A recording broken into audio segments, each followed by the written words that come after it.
Cassonetti non vuotati, rifiuti lasciati nei cestini. Vicenza si è svegliata così con la raccolta dell'immondizia in stand-by. Una situazione non dipesa da IM Ambiente, ma piuttosto dallo stato di agitazione nazionale del mondo dei servizi essenziali, dalla raccolta rifiuti appunto ai settori elettrico e gas, sul piede di guerra con tanto di sit-in davanti alla prefettura di Vicenza.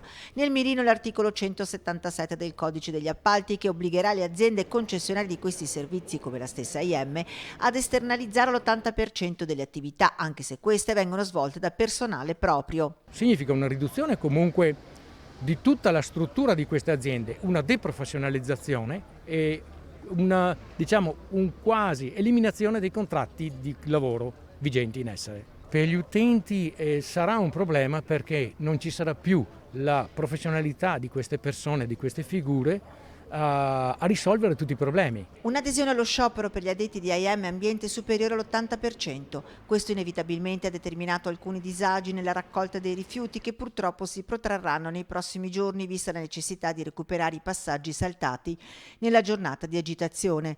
Non resta che pazientare e l'invito ai residenti del centro storico al momento è di non esporre i rifiuti e di attendere il nuovo turno di raccolta.